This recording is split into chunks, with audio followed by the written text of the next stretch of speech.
الله أكبر الله أكبر الله أكبر الله أكبر الله أكبر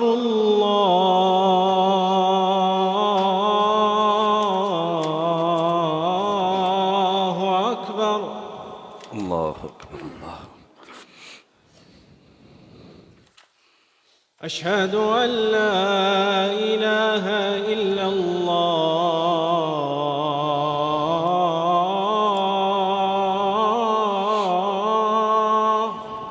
أشهد أن لا إله إلا الله. أشهد أن لا إله إلا الله.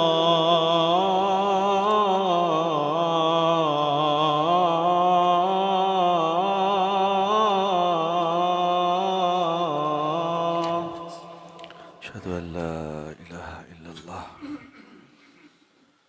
أشهد أن محمدًا رسول الله.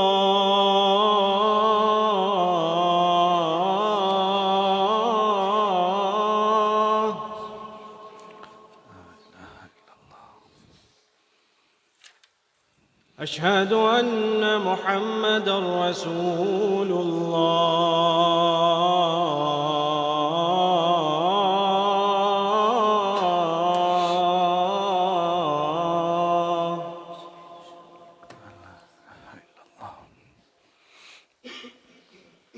حي على الصلاة.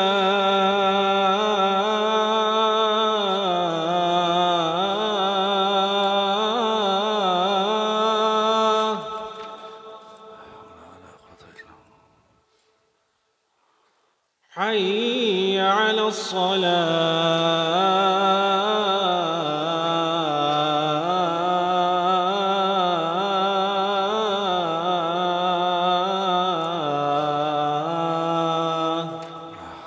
لا قوة إلا بالله. حي على الفلاح.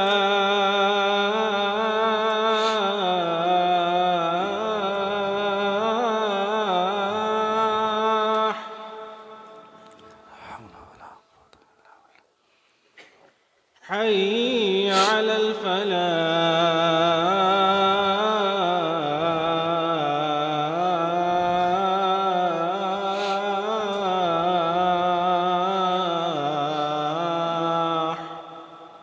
لا حول ولا قوة إلا بالله. الله أكبر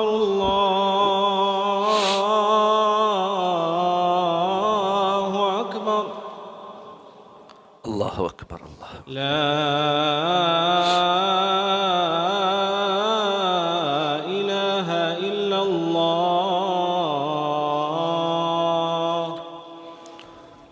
لا إله إلا الله. اللهم صل على محمد كما صليت على إبراهيم وعلى إنك حميد مجيد.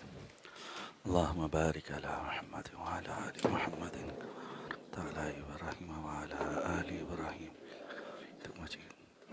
اللهم رب هذه الدعوة التامة والصلاة القائمة محمدا الفضيل وبعث مقام محمود رضيت بالله ربا بالإسلام دينا صلى الله عليه وسلم.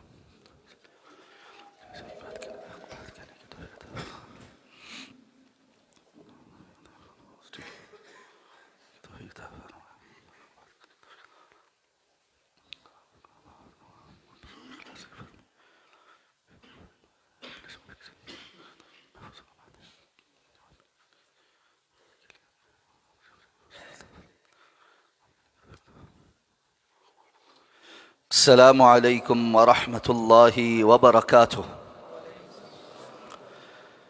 إن الحمد لله نحمده ونستعينه ونستغفره ونؤمن به ونتوكل عليه ونعوذ بالله من شرور أنفسنا ومن سيئات أعمالنا. من يهده الله فلا مضل له ومن يضلله فلا هادي له. وأشهد أن لا إله إلا الله وحده لا شريك له وأشهد أن محمدًا عبده ورسوله.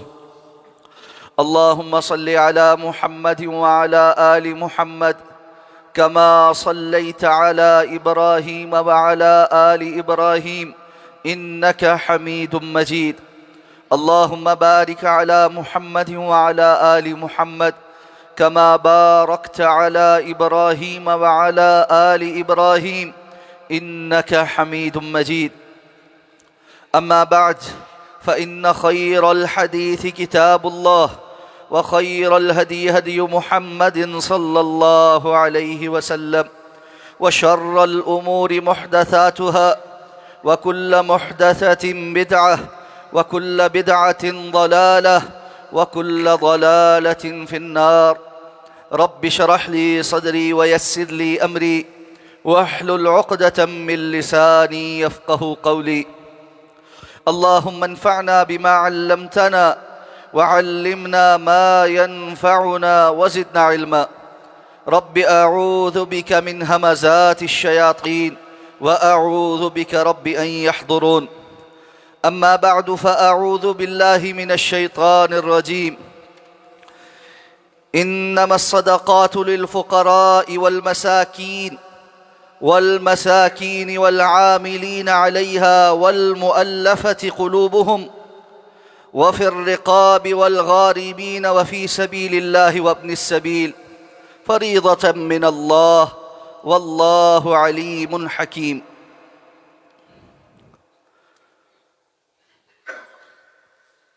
گزشتہ خطبہ جمعۃ المبارک میں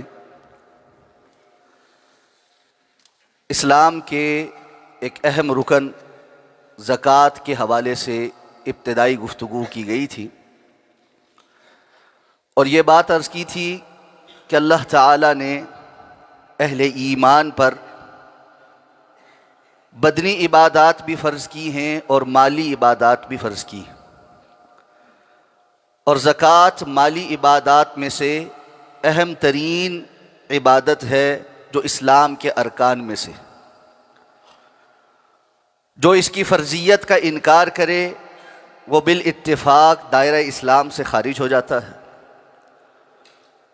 جو اس کی ادائیگی کرے اس کے لیے اللہ رب العزت کے ہاں مقام اور مرتبہ ہے، اور اس کے ہم نے فضائل جانے. اور جو اس کو فریضہ جاننے کے باوجود ادا کرنے میں کوتاہی کرے تو اس کے لیے دنیا اور آخرت میں وبال ہے اور سخت وعید سنائی گئی ہے. کتاب و سنت میں اس حوالے سے جو احکامات نازل ہوئے ہم نے گزشتہ خطبہ جمعۃ المبارک میں ان کو بھی تفصیلاً جانا. آج کے خطبہ کے حوالے سے یہ عرض کیا گیا تھا کہ زکوٰۃ کی ادائیگی کے حوالے سے انشاءاللہ العزیز گفتگو ہوگی کہ زکوٰۃ کب واجب ہوتی ہے، اس کا نصاب کیا ہے، اور پھر اس کے مصارف کیا ہے. کہ یہ وہ فریضہ ہے کہ جس کے بارے میں شریعت نے تفصیلی احکامات دیے ہیں کہ کس پر یہ واجب ہے، اور اس کے ساتھ ساتھ اس کے مصارف کیا ہیں، کہاں یہ خرچ کی جائے گی. تو اس ضمن میں انشاءاللہ العزیز آج کے خطبہ جمعۃ المبارک میں ان دونوں باتوں پر کتاب و سنت کی روشنی میں آپ کے گوش گزار شریعت کے احکامات کرنے کی کوشش کروں گا. اللہ سے اس دعا کے ساتھ کہ صحیح بات کہنے کی توفیق عطا فرمائے. اور آج کے خطبہ میں انٹرنیشنل کچھ معاملات جو ہمارے سامنے گزشتہ ہفتے میں رونما ہوئے، اس ضمن میں بھی آخر میں کچھ گزارشات کرنی ہیں. اللہ تعالی ہم سب کو ایمان پر ثابت قدمی نصیب فرمائے اور حق کو حق جان کر اس کی اتباع کرنے اور باطل کو باطل جان کر اس سے اجتناب کرنے کی توفیق عطا فرمائے. تو سب سے پہلی بات کہ زکوٰۃ کس پر واجب ہے، زکوٰۃ کب فرض ہوتی. جیسا کہ گزشتہ خطبہ میں بھی عرض کیا تھا کہ رسول اللہ صلی اللہ علیہ وسلم نے فرمایا کہ تؤخذ من اغنیائہم وترد علی فقرائہم. یہ ان کے امیر لوگوں سے لی جائے گی اور غریبوں کی طرف لوٹائی جائے گی۔ تو اس کا معنی یہ ہے کہ شریعت کی نظر میں جب کوئی بندہ ایک خاص مقدار کے مال کا مالک بنتا ہے تب وہ اس کیٹیگری میں آتا ہے جس پر زکوٰۃ فرض۔ اگر اس کے پاس اس سے کم مال ہے تو پھر اس کے اوپر کوئی مالی عبادت فرض نہیں ہے، وہ اپنے دل کی خوشی کے ساتھ اللہ کے راستے میں جو بھی خرچ کرنا چاہے وہ کر سکتا ہے، یہاں تک کہ فرمایا کہ اتقوا النار ولو بشق تمرہ، آگ سے بچو خواہ آدھی کھجور ہی دے کر اللہ کے راستے میں تم صدقہ کر کے اس آگ سے بچنے کی کوشش کرو۔ یہاں یہ بات سمجھ لینی چاہیے کہ اسلام کا معاشی نظام کسی ایسے ٹیکس اور جرمانے کی صورت میں نہیں ہے جس میں امیر اور غریب برابر ہوں۔ جس طرح کہ ہمارے ہاں عموماً ٹیکس ہیں، ایک انتہائی امیر آدمی بھی پیٹرول پر اتنا ہی ٹیکس دیتا ہے جتنا ایک انتہائی غریب آدمی دے رہا، اور دیگر جو ٹیکسز ہیں، سیلز ٹیکس ہے اور بہت سارے پتہ نہیں کتنے قسم کے ہیں، سب کے نام بھی نہیں گنے جا سکتے۔ یہ استحصالی نظام کہ مالی وسعت رکھنے والے پر بھی اتنا ہی بوجھ ہے، اور وہ شخص جو مشکل سے اپنے گھر کے افراد کی، اپنے کنبے کی نگہداشت کر رہا ہے، ان کی ضروریات کو پورا کر رہا ہے، اس سے بھی اتنا ہی وصول کیا جا رہا۔ شریعت کی نظر میں یہ دونوں برابر نہیں۔ شریعت کی نظر میں اللہ رب العزت نے جس کو وسعت دی ہے اس پر اللہ رب العزت نے ذمہ داریاں عائد کی ہیں، اس کو یہ سمجھایا ہے کہ تمہارا جو یہ مال ہے سب سے پہلے تو یہ جانو کہ یہ اللہ نے عطا کیا، اس کا حقیقی مالک اللہ رب العزت ہے، میرے اور آپ کے ہاتھ میں یہ مال عارضی طور پر آیا، اور جب یہ مال اللہ کا ہے تو اس کے کمانے کے ذرائع بھی اللہ رب العزت بتلائیں گے، اس کے خرچ کرنے کے ذرائع جو مصارف ہیں وہ بھی اللہ بتلائے۔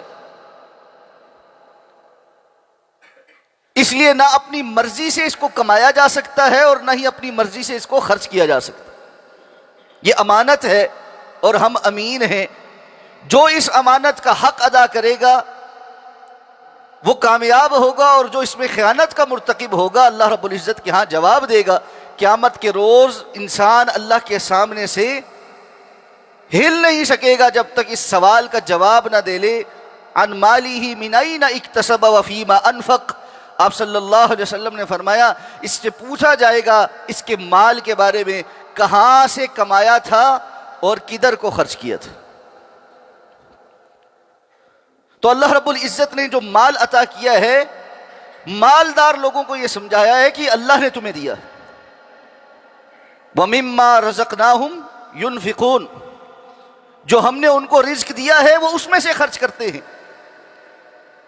یہ سوچ کہ یہ میرا کمال ہے، میری محنت ہے، میری صلاحیت ہے، اسلام نے اس کی نفی کی ہے۔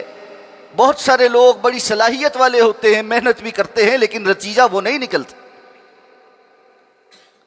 اور یہ قارون نے کہا تھا جب اس کو کہا گیا اللہ نے تجھ پر احسان کیا ہے تو اللہ کے راستے میں خرچ کر، زکوٰۃ ادا کیا کر، کہنے لگا انما اوتیتہ علی علم، یہ تو مجھے میرا جو صلاحیت ہے، میرا اپنے پاس جو علم ہے، میں بڑی اچھی فائنینشیل مینجمنٹ کر لیتا ہوں، اس کا نتیجہ ہے میں کیوں اللہ کے راستے میں خرچ کروں۔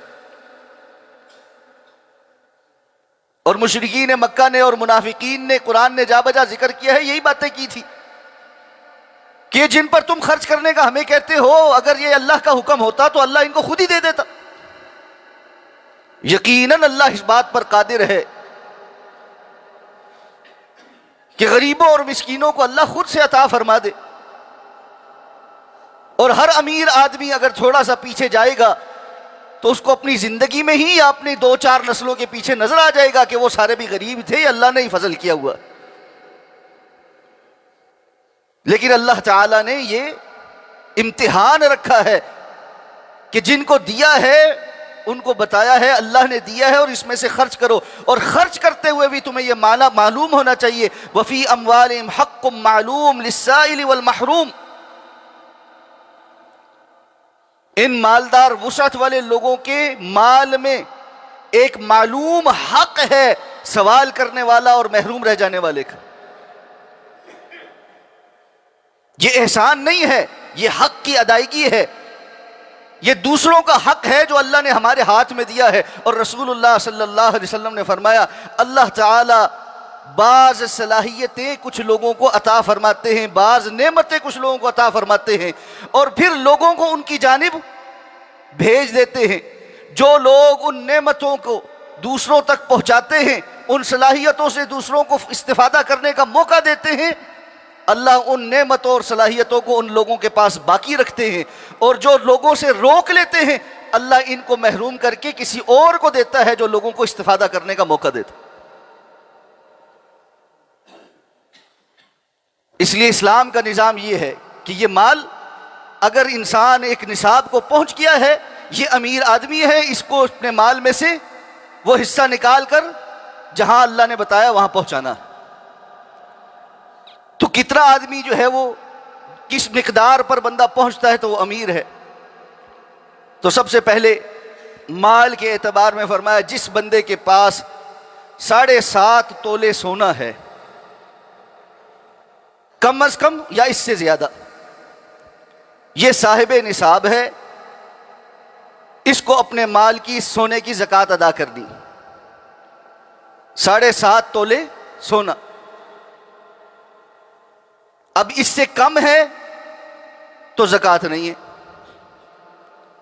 چاندی اگر کسی انسان کے پاس ہے اور 52 تولے ہے یا اس سے زائد ہے تو اس پر زکوٰۃ ہے، اگر اس سے کم ہے تو زکوٰۃ نہیں ہے۔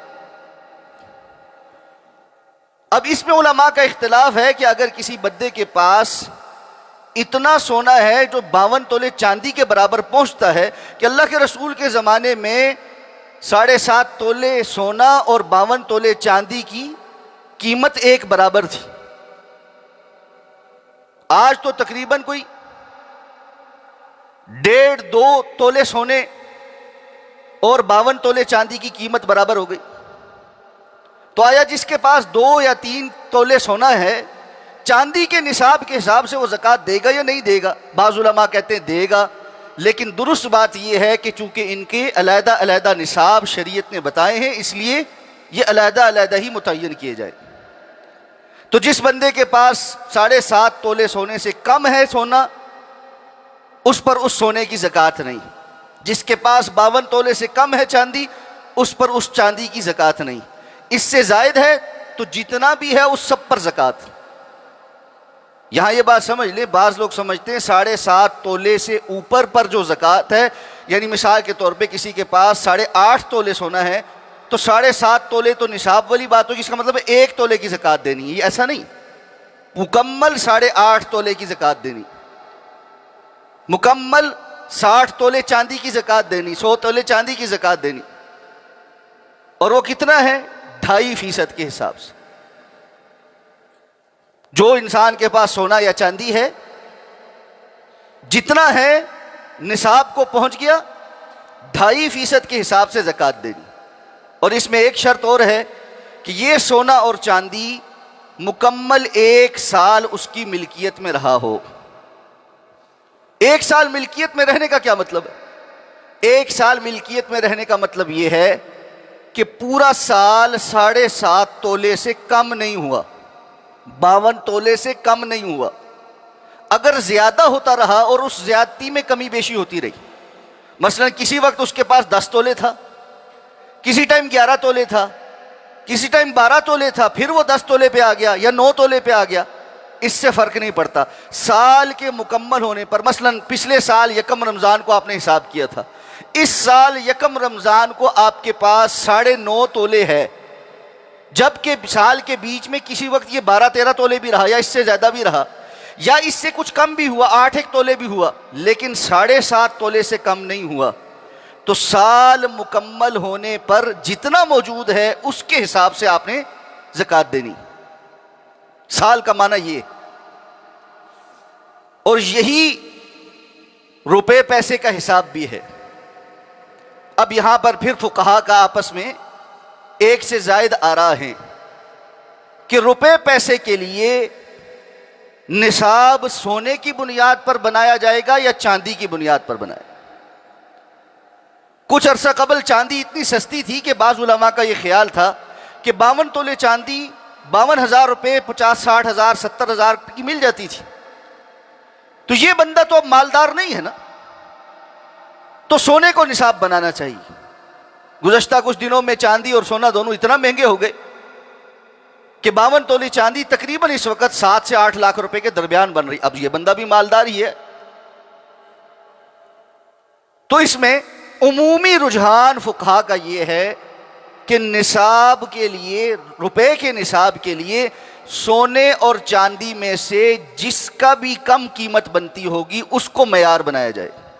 یعنی اگر سونے کے 7.5 تولے سونے کا نصاب بنائیں گے تو وہ 40 لاکھ روپے کے قریب بنے گا، جبکہ چاندی کا نصاب بنائیں گے تو وہ 7-8 لاکھ روپے کے قریب بنے گا۔ تو اس میں سے پھر چاندی کو ہم معیار بنا کر روپے پیسے کے لیے نصاب مقرر کریں۔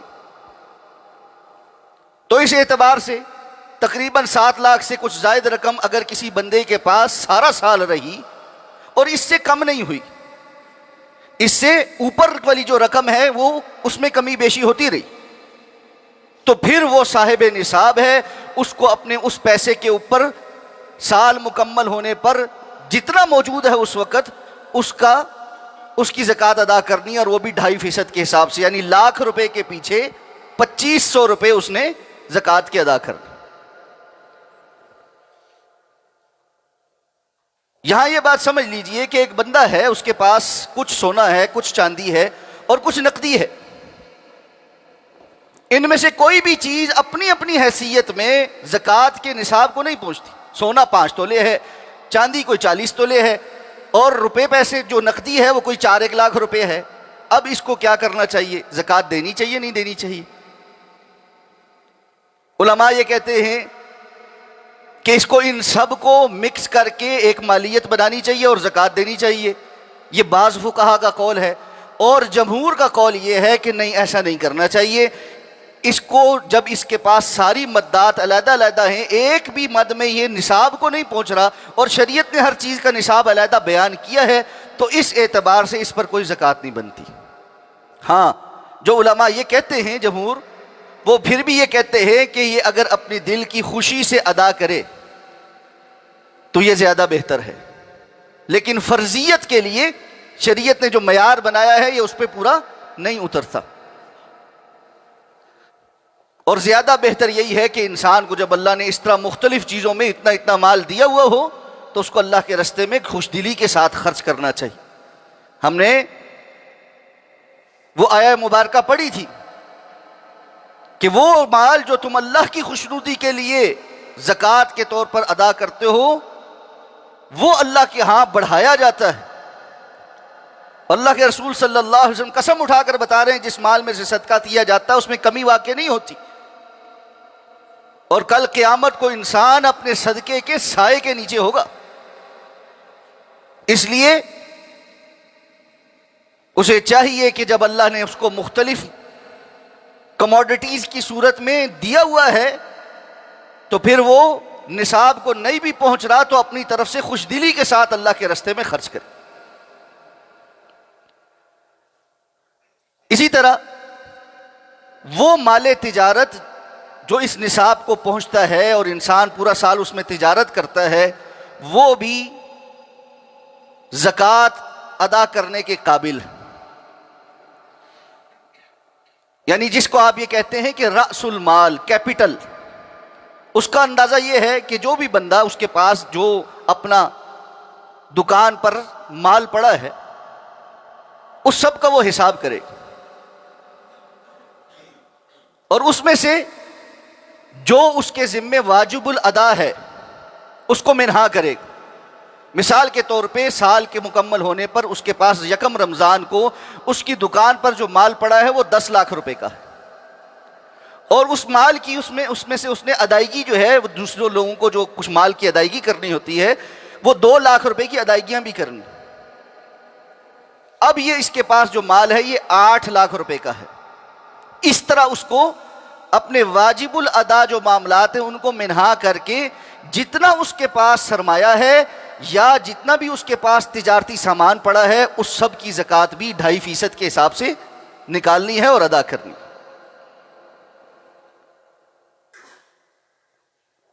انسان کی ذاتی ضروریات کی جو چیزیں ہیں، اس کا ذاتی گھر، اس کی ذاتی گھڑی، اس کا ذاتی گاڑی، اس کا لباس، یہ ساری چیزیں خواہ وہ کتنی ہی قیمتی کیوں نہ ہو ان پر کوئی زکوٰۃ نہیں. اور اگر اس کی ذاتی استعمال میں گھر گاڑی وغیرہ 1 سے زائد ہیں ذاتی استعمال میں ہیں اور وہ کتنے ہی قیمتی کیوں نہیں ہیں ان پر بھی کوئی زکوٰۃ نہیں. یہاں یہ بات سمجھ لیجئے ذاتی استعمال کی اشیاء پر زکوٰۃ نہیں ہے، لیکن اس سے سونے کے زیورات اور چاندی کے زیورات مستثنیٰ ہیں کہ رسول اللہ صلی اللہ علیہ وسلم نے اس خاتون کو جو اپنی بچی کے ساتھ آئی اور اس کی بچی کے ہاتھ میں 2 موٹے موٹے سونے کے کنگن تھے، پوچھا کہ کیا تم اس کی زکوٰۃ ادا کرتی ہو؟ اس نے کہا نہیں. تو آپ صلی اللہ علیہ وسلم نے فرمایا کہ کیا تمہیں پسند ہے کہ اللہ تمہیں آگ کے 2 موٹے موٹے کڑے پہنائے؟ یہ سنن نبی داؤد کی روایت ہے. بعض محدثین نے اس پر کلام کیا ہے لیکن دیگر محدثین نے اس کو صحیح کہا ہے. علامہ البانی نے اس کو صحیح کہا اور اسی جانب رجحان ہے کہ استعمال کے زیورات کے اوپر بھی زکوٰۃ ہے. لیکن یہ بات ضرور ذہن میں رکھیں کہ جو زیورات ہوتے ہیں ان کے اندر ملاوٹ بھی ہوتی ہے. یعنی زیور بنانے کے لیے سونے کے اندر ملاوٹ کی جاتی ہے، پھر پالش کی جاتی ہے، نگینے لگے ہوتے. تو زیور کی جو فنیشنگ فارم ہے اس کا جو وزن ہے اس پر زکوٰۃ نہیں ہے. جو اس کے اندر خالص سونا ہے، یہ سنیارے سے پوچھا جا سکتا ہے، وہ جس مقدار میں ہو اس کے اوپر زکوٰۃ، اور وہ بھی اسی شرط کے ساتھ کہ وہ 7.5 تولے کے نصاب کو پہنچتا ہو یا 52 تولے کے نصاب کو پہنچتا ہو. اگر اس سے کم ہے تو کوئی زکوٰۃ نہیں. ایک اور اہم سوال جو یہاں پوچھا جاتا ہے، خواتین کماتی نہیں ہیں، زکوٰۃ کہاں سے ادا کرے؟ زیور تو ان کا ہے، آیا شوہر ادا کرے؟ یہ شوہر کی ذمہ داری نہیں ہے، مال خاتون کا ہے، اس کے تصرف میں ہے. شوہر ادا کر دے تو ادا ہو جاتی ہے، یہ اس کا احسان ہوگا. لیکن اگر شوہر کے پاس وسائل نہیں ہیں تو خاتون کو اپنے زیور کی زکوٰۃ خود ادا کرنی ہے. میرے پاس پیسے نہیں، میں کیسے ادا کروں؟ جو زیور ہے اس میں سے کچھ بیچ کر ادا کرے. اس طرح تو کم ہو جائے گا، جی ہاں کم ہو جائے گا، کرتے کرتے 7.5 تولے سے کم ہو جائے گا اور پھر اس کے اوپر زکوٰۃ نہیں رہے گی. لیکن یہ نہیں ہے کہ انسان کے پاس زیور پڑا ہے اور وہ شوہر کو ہی مجبور کرتی رہے کہ تم ہی زکوٰۃ اس کی ادا کرو، جبکہ یہ اس کی ملکیت ہے. زکوٰۃ کے حوالے سے جانوروں پر جو انسان نے اپنے پاس مال کے طور پر پال کے رکھے ہوں ان پر بھی زکوٰۃ ہے اور ان کا پورا نصاب ہے.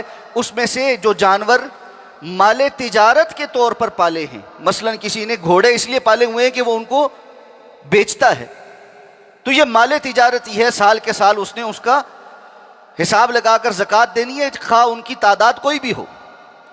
اسی طرح کوئی بندہ بھینسیں بیچتا ہے یا دیگر جانور بیچتا ہے، اس کا کاروبار ہے، بیوپار ہے یہ، تو اس نے پھر وہ مقدار نہیں دیکھنی جو شریعت نے بیان کی ہے. 2 بھی ہیں، 4 بھی اس کے پاس ہیں، اس کا کاروبار ہے، وہ بیچتا ہے، لیتا ہے، خریدتا ہے اور اس کے بعد فروخت کر دیتا ہے. اچھی قیمت لگتی اور بیچ دیتا ہے، اور خریدتا ہے پھر بیچ دیتا ہے. سال میں کئی جانور اس کے پاس آتے ہیں، کئی بک جاتے ہیں.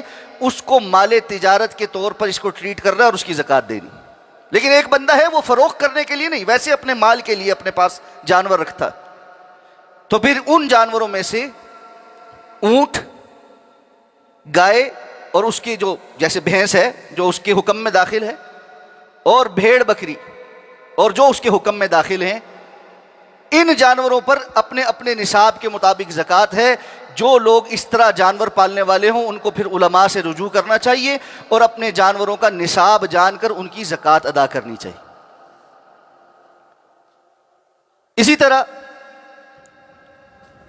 وہ بندہ جس نے کسی کو قرض دے رکھا، اب اسے یہ نہیں پتا کہ یہ قرض واپس ملے گا یا نہیں ملے گا. تو قرض 2 طرح کے ہوتے ہیں. بعض قرض ایسے ہوتے ہیں جن کا انسان کو یقین ہوتا ہے کہ یہ پیسے مر چکے ہیں، یہ نہیں واپس ملنے والے، تو اس نے اپنے مال میں شامل نہیں کرنا اور اس کی زکوٰۃ ادا نہیں کرنی۔ اگر زندگی میں کبھی کسی وقت وہ واپس مل جائیں تو ایک مرتبہ کی زکوٰۃ ادا کریں، لیکن جو قرضہ دیا ہے معلوم ہے یہ واپس ملے گا اور پتہ ہے کہ یہ واپس ملنے والا ہے، یہ اسی کا مال ہے اور اسے اپنے مال کے ساتھ شامل کر کے اس کی بھی زکوٰۃ یہ بندہ ادا کرے گا۔ اسی طرح لوگوں نے پلاٹ لے کر رکھے، اگر تو پلاٹ تجارت کے لیے ہیں، مال تجارت کے طور پر ہیں، لیا ہے 2-4 مہینے میں اچھا گاہک لگے گا بیچ دوں گا، تو یہ مال تجارت ہی ہے، سال کے سال ان کا مارکیٹ کی قیمت لگا کر اس کی زکوٰۃ ادا کرنی۔ لیکن پلاٹ رکھا ہے، قسطیں جمع کرائیں، پلاٹ آ گیا، طویل عرصے کے لیے رکھا ہے، پتہ نہیں کیا کریں گے، شاید کہ گھر بنا لوں، شاید کہ بیچ دوں۔ اگر گھر بنا لیا کوئی زکوٰۃ نہیں، اگر بیچا کسی بھی وقت کئی سالوں کے بعد، 10 سال 15 سال کے بعد، تو اس میں راجح قول یہی ہے کہ یہ بندہ جب کبھی بھی اس مال کو بیچے گا تب ایک مرتبہ کی زکوٰۃ ادا کرے گا اور قیمت فروخت پر ادا کرے گا اور وہی 2.5% کے حساب سے ادا کرے گا۔ تو جب کبھی بیچے گا تب 2.5% کے حساب سے ایک مرتبہ کی زکوٰۃ ادا کرے گا۔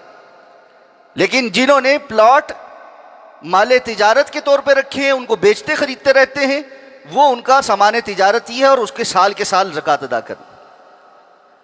اگر کسی شخص نے کوئی ایسی پراپرٹی رکھی ہے جس پراپرٹی سے اس کو انکم آتی ہے، جیسے فیکٹری ہے، اس کی زمین ہے، تو فیکٹری کی زمین اور فیکٹری کی جتنی مشینری ہے اس کے اوپر کوئی زکوٰۃ نہیں، اس سے حاصل ہونے والی انکم وہ نصاب کو پہنچ جائے اور سال پورا انسان کے پاس رہے تو پھر اس پر زکوٰۃ ہے، جو خرچ ہو جائے اس پر زکوٰۃ نہیں۔ اسی طرح اگر کسی نے کوئی پراپرٹیز ایسی بنائی ہیں جن کو وہ کرائے پر دیتا ہے، مال تجارت کے طور پر نہیں ہے کہ شفل کر رہا ہو، مستقل طور پر اس نے کرائے پر دے کر رکھی ہوئی، ان پراپرٹیز کی مالیت پر زکوٰۃ نہیں ہے، ان کے کرائے پر زکوٰۃ، ان کے کرائے پر زکوٰۃ۔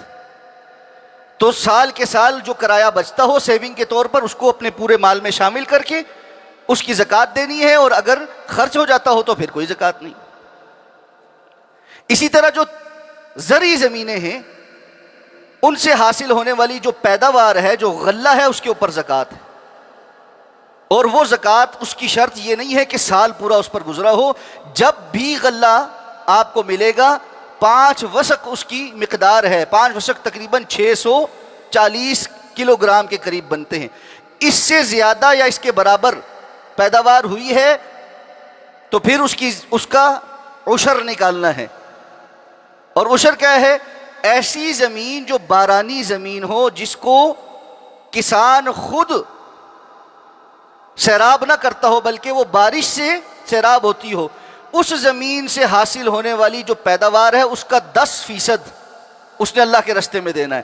جس دن غلہ اس کا آپ کے پاس آ گیا ہے، وَآتُوا حَقَّهُ يَوْمَ حَصَادِهِ، اس کا حق ادا کرو جس دن اس کو تم نے کاٹا ہے، یعنی اس کی فصل حاصل کی ہے۔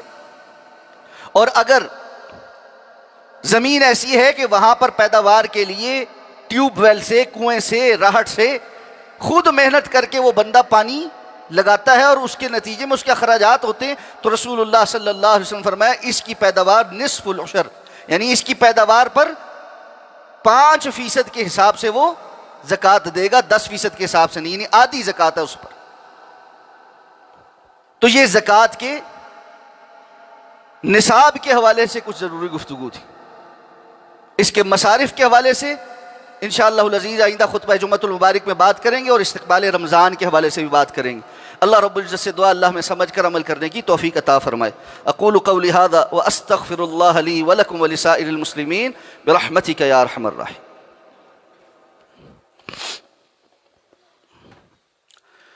ان الحمد للہ نحمده ونستعینه ونستغفره ونؤمن به ونتوکل علیہ ونعوذ باللہ من شرور انفسنا ومن سیئات اعمالنا من يهده الله فلا مضل له ومن يضلله فلا هادي له واشهد ان لا اله الا الله وحده لا شريك له واشهد ان محمدا عبده ورسوله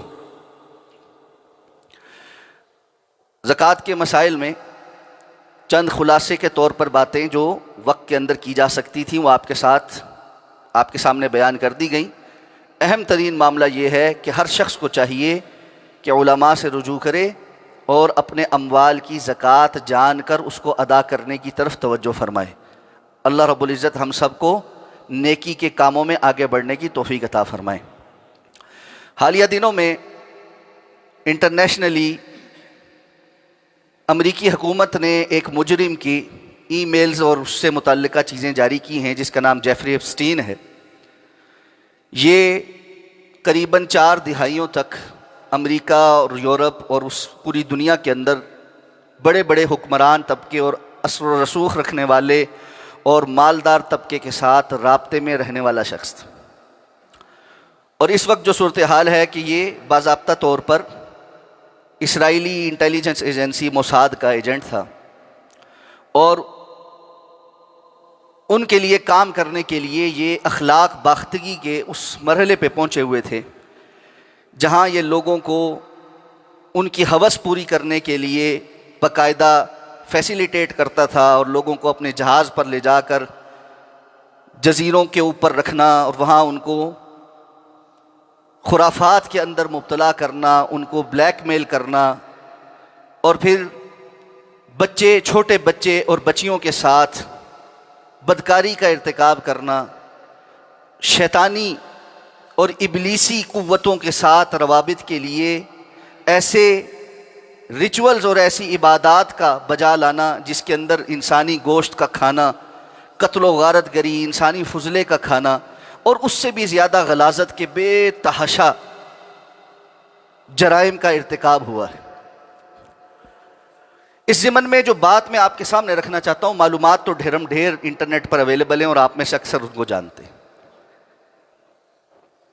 دنیا کا جو نظام اس وقت ہم پر مسلط کیا گیا ہے، حقیقت یہ ہے کہ یہ شیطانی، ابلیسی اور دجالی نظام، اور ہم وقتاً فوقتاً اس کے حوالے سے کچھ باتیں آپ کے گوش گزار کرتے رہتے ہیں، لیکن جب کبھی بھی ایسی کوئی بات کسی دیندار یا عالم شخص کے یا دین کے طالب علم کی طرف سے ہوتی ہے تو سو کالڈ ہمارے پڑھے لکھے اور دنیا دار طبقے کی طرف سے بات یہ آتی ہے کہ بس یہ مولوی جو ہے نا یہ ویسٹ سے گھبراتے ہیں اور مغرب کی ترقی سے جلتے ہیں اور فلاں ہے اور ایسے ہے اور ویسے، اور ہمارے ہاں ایک بڑا طبقہ ان کا دفاع کرتا نظر آتا ہے جو اب بھی اس قدر سنگین جرائم کے باوجود ان کے دفاع پہ لگے، اور اس کے لیے بھونڈی کوششیں کر رہے ہیں کہ تم تو اسلام کی بات کرتے ہو، یہاں مدرسوں میں ایسا ہوتا ہے، مسجدوں میں ایسا ہوتا ہے اور فلاں ہوتا ہے۔ اس طرح باضابطہ منظم انداز میں بڑے بڑے دنیا کے کرتے دھرتوں کے یہ کارنامے کسی اسلامی دنیا کے اندر موجود ہیں، اور نہ ہی اسلام ان کو انڈورس کرتا۔ حقیقت یہ ہے کہ جن کو ہم بڑا سمجھدار، بڑا تہذیب یافتہ اور بڑا انسانیت دوست اور ہیومینیٹیرین کام کرنے والا سمجھتے ہیں، وہ اس وقت بہائم، جنگل کے قانون اور بدترین درندوں سے بھی زیادہ برے اوصاف کے مالک ہیں، اور ہمیں آنکھیں کھولنی چاہیے اور ہمیں یہ جان لینا چاہیے کہ دنیا کے اندر ہر وقت کشمکش خیر کی اور شر کی ہوتی ہے۔ معاملات اللہ کے ماننے والوں اور اللہ کے دشمنوں کے ہی ہوتے ہیں، اور قرآن نے باضابطہ طور پر بیان کیا ہے کہ استحوذ علیہم الشیطان فانساہم ذکر اللہ اولئک حزب الشیطان الا ان حزب الشیطان هم الخاسرون۔ بعض لوگ ہوتے ہیں جن پر شیطان مسلط ہو جاتا ہے اور نتیجے میں وہ ان کو اللہ سے بالکل غافل کر دیتا ہے۔ خبردار جان لو یہ شیطان کا گروہ ہے، اس کا پورا لشکر ہے، اور یہ جان لو کہ شیطان کا لشکر خسارے میں ہی۔ اور اس کے مقابلے میں اللہ نے اہل ایمان کا تذکرہ فرمایا، ایمانی کیفیات کا تذکرہ فرمایا، اور فرمایا اولئک حزب اللہ الا ان حزب اللہ هم المفلحون۔ یہ اللہ کے بندے، یہ اللہ رب العزت کا لشکر ہیں، اور اللہ کا لشکر ہمیشہ غالب ہونے والا۔ مجھے اور آپ کو دیکھنا ہے کہ ہمارے رول ماڈل کون ہیں۔ ہمارا رول ماڈل وہ لوگ ہیں جو اللہ کے لشکر میں ہیں یا اللہ رب العزت کے باغی ہیں اور شیطان کے لشکر میں کھڑے۔ اس وقت پوری دنیا کے اندر بڑے بڑے business tycoons entertainment industry, sports industry اور اس سے متعلقہ جتنے امور ہیں، اس کے بڑے بڑے نامی گرامی نام، یہ سارے کے سارے مل کر ایک جتھا ہیں، اور یہ جتھا شیطان کا جتھا، ابلیسی جتھا۔ ان مواقع پر بہت ضروری ہو گیا ہے کہ ہم اپنے ایمان کی کیفیات اور اپنے زندگی کے اندر کیے جانے والے فیصلوں کی طرف نظر ثانی کریں کہ ہم کس طرح اپنے بچے اور بچیوں کو ان لوگوں کے ہاتھ میں دیتے ہیں، جا کر تعلیمی اداروں کے نام پر، جابز کے نام پر، باہر کے ملکوں کے اندر بھیجنے کے نام پر، اور ہمیں ذرا برابر فکر نہیں ہے کہ ہمارے بچوں کے ایمانی کیفیات کا کیا بنے گا، اور جب وہ جہاں جائیں گے تو کس انداز میں ان چیزوں کا مقابلہ کریں گے۔ علم، ایمانی کیفیات، اللہ اور اللہ کے رسول صلی اللہ علیہ وسلم کے احکامات کا کتنا حصہ ہم نے اپنی اولاد کو دے دیا ہے جس کے نتیجے میں وہ ان بڑے بڑے طوفانوں کا مقابلہ کر سکے۔ تو نتیجہ کیا ہوتا ہے؟ تھوڑے عرصے میں ہی ان کی ظاہری چکا چوند دیکھتے ہوئے یہاں سے جانے والا بچہ اور بچی اس سے متاثر ہو کر واپس آ کر کہتا ہے یہاں کیا رکھا، اور یہ ایمان کیا ہوتا ہے، اسلام کیا ہوتا ہے، مولویوں نے باتیں بنائی ہوئی ہیں، فلاں ہے، ایسی ہے، ویسی ہے، اور ہر قسم کا اعتراض اسلام پر جڑ کر وہ ہاتھ صاف کر کے بیٹھ جاتا ہے کہ دین اسلام کوئی چیز نہیں ہوتی۔ یہ بہت خسارے کا سودا، اور نتیجہ یہ ہم دیکھتے ہیں جن کو ہم بڑا تہذیب یافتہ، ترقی یافتہ اور القابات دیتے اور ان کی صفائیاں دیتے نہیں تھکتے، وہ ایک ایک جنگ کے اندر 10-10، 11-11 لاکھ لوگوں کو قتل کر رہے ہیں۔ صرف پچھلے 50 سال کا ان کا ریکارڈ نکال کر دیکھیں، 1 کروڑ سے زائد انسانوں کو انہوں نے ذبح کیا، اور پوری دنیا کے اندر جرائم کی پشت پناہی کرنے، نشے کی سپلائی، نشہ آور ادویات کی سپلائی، نئے نئے نشوں کو لیبارٹریوں کے اندر بنانا اور لوگوں کو ان کا عادی بنانا، فحاشی اور عریانی کا رواج ڈالنا، باقاعدہ طور پر پورن انڈسٹری کو وجود دینا اور اس کو پوری دنیا کے اندر ایک کینسر کی طرح پھیلا دینا، اور پوری دنیا کے نوجوانوں کے ذہنوں کو اس کے ساتھ مفلوج کر کے رکھ دینا۔ اتنے بڑے بڑے جرائم ہیں۔ حقیقتاً اگر آپ یہ دیکھیں تو ہمیں فحاشی اور عریانی کے میدان میں قوم لوط کے بعد آج انسان جس عروج پر نظر آتا ہے، اس سے پہلے کبھی تاریخ میں نہیں تھا۔ جس طرح وہ بدکار تھے اور اعلانیہ اپنی اجتماعی، اللہ تعالیٰ فرماتے ہیں اپنے معاشرے میں جہاں چوپالیں ہوتی تھیں اور جو ان کے کمیونٹی سینٹرز ہوتے تھے اس میں وہ اعلانیہ بدکاری کرتے تھے، اس طرح آج ہماری کیفیت ہو چکی ہے، اور اللہ نے ان کے اوپر کھنکر کے پتھر برسائے، ان کی بستیوں کو آسمان پر لے جا کر زمین پر مدامود جو ہے وہ پٹخ دیا گیا، اور بحر الکاہل ان کے اوپر قیامت تک کے لیے مسلط کر دیا گیا۔ قریب ہے کہ یہ وقت آئے اور یہ ظالم بھی جو ہے اس طرح دھسا دیے جائے اور ان کی شکلیں اللہ رب العزت مسخ کر دے، اور ان کے چاہنے والوں کے ساتھ بھی اللہ رب العزت ایسا ہی کرے۔ آنکھیں کھولیے، ہم کہاں کھڑے ہیں، کس انداز میں کھڑے ہیں، کن لوگوں کو پسند کر رہے ہیں۔ یہ گندگی ہے، یہ غلاظت ہے۔ اس گندگی اور غلاظت کے ساتھ انسان اللہ کے سامنے پیش ہو کر نجات حاصل نہیں کر سکتا۔ اللہ رب العزت کو ایمانی کیفیات چاہیے، صاف دل چاہیے، پاک باز زندگی چاہیے، کردار چاہیے، اصول چاہیے۔ وہ ایسے لوگوں کو دیکھنے، سننے اور ان کے پیچھے چلنے سے حاصل نہیں ہوتا۔ وقت ہے کہ ہم رجوع کریں، وقت ہے کہ ہم اپنے آپ پر سوچیں، اپنی فکر کریں، اپنی نسلوں کی فکر کریں۔ اللہ رب العزت سے اس دعا کے ساتھ کہ اللہ ہمیں ہدایت کے اوپر قائم رکھے، اللہ ہماری نسلوں کے ایمان کی حفاظت فرمائے، اللہ ان دجالی فتنوں سے ہماری حفاظت فرمائے۔ اللہم اغفر لنا ولوالدینا ولاساتذتنا ولجمیع المؤمنین والمؤمنات والمسلمین والمسلمات الاحیاء منهم والاموات۔ اللہم اغفر لنا ولوالدینا، اللہم اغفر لنا وارحمنا ولا تنظر الى سوء اعمالنا۔ سبحان ربک رب